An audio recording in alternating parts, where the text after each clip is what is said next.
নফসের জিহাদ বড় জিহাদ, আর ময়দানের জিহাদ ছোট জিহাদ। আসেনি একদল। আবার হাদিসও একটা বানাইছে, রাজানা মিনাল জিহাদিল আসগর ইলা জিহাদিল আকবার, এই হাদিস বানাইছে।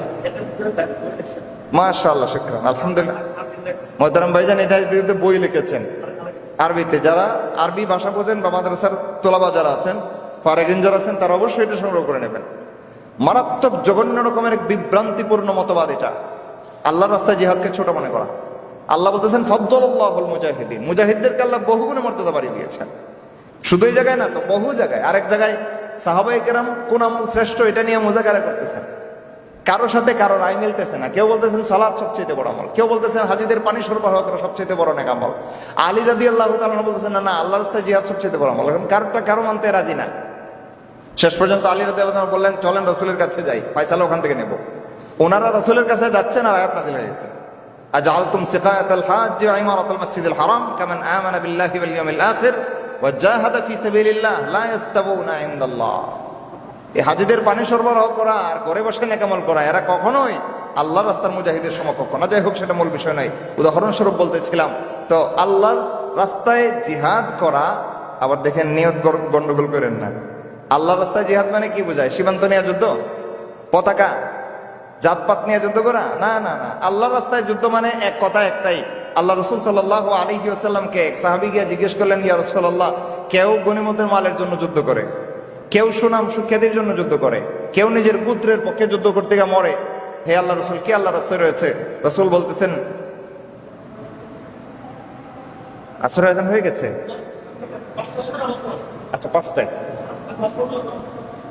আচ্ছা, তাহলে আমরা 15 মিনিট আলোচনা করবো ইনশাআল্লাহ। বলতেছিলাম তো, রাসূল সাল্লাল্লাহু আলাইহি ওয়াসাল্লাম বলতেছেন, মান কাতালা লিতাকুনা কালিমাতুল্লাহি হিয়াল উলিয়া ফাহুয়া ফি সাবিলিল্লাহ। যে ব্যক্তি আল্লাহর দ্বীনকে আল্লাহর জমিনে প্রতিষ্ঠা করার জন্য যুদ্ধ করবে, সে আল্লাহর রাস্তায় রয়েছে। বাইচা থাকলে মুজাহিদ, আর যুদ্ধের ময়দানে নিহত হলে শহীদ। আজকে এসে শহীদ শব্দটাকে এমন অপব্যবহার করা হচ্ছে যে মুক্তিযুদ্ধের সময় হিন্দু লোক যুদ্ধ করেছিল, ওর কবরের মধ্যে নামের আগে শহীদ লাগানো আছে। যদি বিশ্বাস না করেন, আমাদের শ্রীমঙ্গলে যায়, এখানে একটা 71-এর বধ্যভূমি আছে, আমি নিজের চোখে দেখে এসেছি। এখানে পিকচার করে নিয়ে এসেছি, ছবি তুলে নিয়ে এসেছি। এর নামটা আমার মনে নাই, হিন্দু।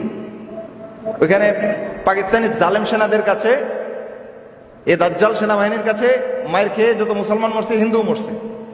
এই হিন্দু লোকটা ওইখানে মারা গেছিল। তো বদ্ধভূমিতে মুসলমানদের সাথে গণহত্যার শিকার হয়ে হিন্দু মারা গেছে।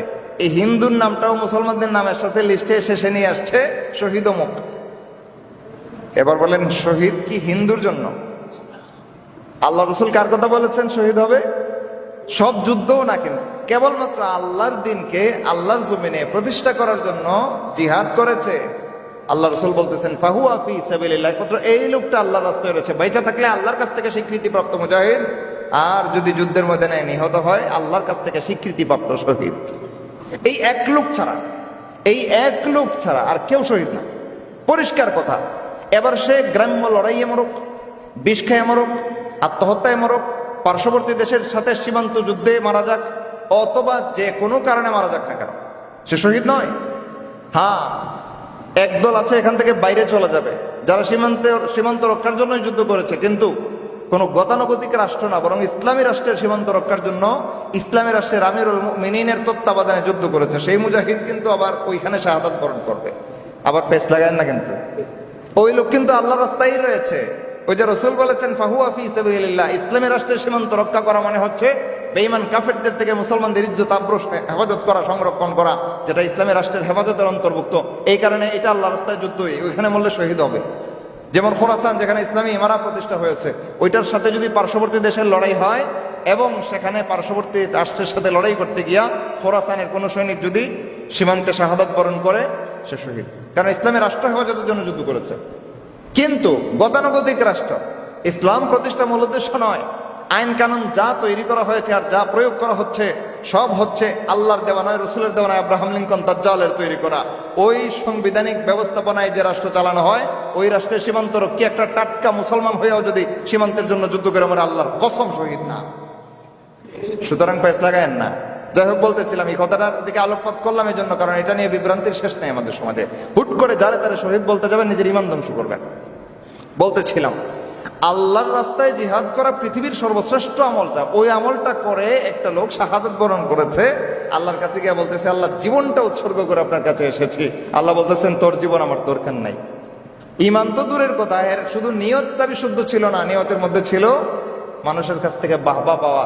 তার শাহাদাত বাতিল, আল্লাহ রাব্বুল আলামিন তাকে জাহান্নামের ফয়সালা করবেন বলে আল্লাহ রাসূল সাল্লাল্লাহু আলাইহি ওয়াসাল্লাম দুঃসংবাদ দিয়েছেন।